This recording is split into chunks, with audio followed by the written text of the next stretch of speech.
So hi, I'm Abi Sutherland. I'm an information architect at TomTom, but this is not about information architecture at TomTom. This is in many ways about the book that first introduced me to good technical writing, which is, as I showed it, and we already have people who've recognized it, this book here, How to Keep Your Volkswagen Alive, a manual of step-by-step procedures for the complete idiot. It's by a guy named John Muir, who's a relative of the famous American naturalist John Muir, but a fairly distant relative. And he had a job in, a normal job, and then he tuned in, turned on, dropped out, and became a car mechanic. The first edition of this book was published in 1969. Just for reference, I was first published in 1970. I'm copyright 1970. So this book and I are roughly contemporaneous. This is not the book that I used, though. I learned to work on Volkswagens with this book, but not this particular book, because the one I learned to work on Volkswagens with is still in California, my parents' house, and it is utterly covered in grease, which is the fate of these books. It is not just a book about Volkswagen maintenance. It is also deeply steeped in hippie culture, which is relevant to me because I was raised by hippies, and my mother, in point of fact, decided that A, the only cars we could afford realistically were Volkswagen microbuses, and B, she was going to work on them herself, even though she had no mechanical experience. So she used this book, and we drove safely around California throughout my entire childhood in a wild assortment of Volkswagen microbuses. And then when I got my driver's license, I was told I could use the car, which was older than I was, if I could maintain it. And so that's when I started using this book. So why is it so awesome? First, I want to just make a pitch for why it's so awesome, because it's a hippie book. It's a book that talks openly about love. It talks about how you have to love what you do, or it's going to go wrong. In many ways, I'm fairly sure that Captain Reynolds from Firefly read this book when he talks about love keeps her in the air when she ought to fall down. This is that kind of a book. It's about love. But it's also about loving the reader and making sure that the reader can get through the stuff. So why is it awesome? And this is a partial list. It's awesome for many more reasons than I can fit into a 5-minute talk. But the first thing is, there is no assumed knowledge. This book, when he says it's for the complete idiot, he means it. It's the first page, shows somebody who doesn't know where the engine in his car is, because the engine of the Volkswagen Bug was always in the back. He's looking for it in the front. So it starts on the basis of you can't find the engine, and it goes from there. He talks about how, at one point, about how the idea is never to let you get hung up about what to do in any situation. It really is that comprehensive. So that's the heart of it. Why is it so good? It's so good because it doesn't assume you know anything. And then it takes the next logical step of not assuming you know anything, which is that it explains the basis. It has a section called How Works a Volkswagen. And that section starts with wheels.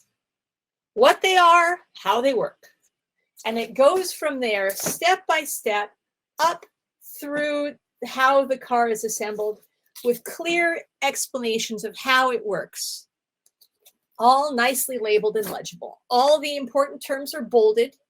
There's an index, because it's a hippie book, the last word in the index is love, but that's another story. It explains things like it sets out the categories for the types of vehicle and explains which is which, so that you know, oh, I have a type 1, so I will follow type 1 instructions. Everything is set out and explained in really, really reassuring language, which is fantastic. Another thing about it that's super, super awesome is that it's comprehensive. What he says is that the idea of this book is to give you a way to handle every situation for any air-cooled Volkswagen. It is absolutely comprehensive. It starts with how do you change a tire, and it goes all the way through to drop the engine, take it down to its component nuts and bolts, fix whatever's broken, reassemble it, and drive away. And my mother actually did do that multiple times with our Volkswagen buses using this book. So it's really, it goes from absolutely nothing to absolutely everything. And it does it in easily digestible steps. It's super awesome. Right, the next thing I want to talk about is how consistent it is. All of the instructions are structured, and it starts out with a procedure on how to run procedures. So it teaches you the steps that he's going to walk you through by walking you through them on the procedure of running a procedure, which is nicely recursive and just absolutely a great way to do it. And he talks about conditions, he talks about tools, and he set out the tools into specific groups. So you can say, I need group 1 tools for this job. He's got a list of where to buy of what the tools are and how much they should cost. Although the list is hilarious because everything is like $1, $2, $3. So that's not accurate, but adorable. He's got really, really fantastic illustrations. I've shown you some of them, but they are just amazing. Everything from the super memorable ones where he wants to show you a cross section, but he wants to make it really funny looking, through to much more detailed stuff of exactly how the tire sits on the rim of the wheel and how it should look when you take the tire off the wheel. He's got all these sort of hacks and practical things. How do you deploy the hammer? How do you hit something with a hammer so it works and doesn't break things? Because sometimes you've got to hit things with a hammer. He's happy to tell you about it, and he'll tell you where to hit it. Truly awesome. So it's all of these things. It's got release notes, so you can tell edition by edition what's changed. And then, and this is my favorite part, this is the thing that made me realize I wanted to do a conference talk on this. And this is what I'm going to close with, is the most awesome part of this entire thing. And that is something that is on the inside back cover. It's advertised right here, and I will read it to you.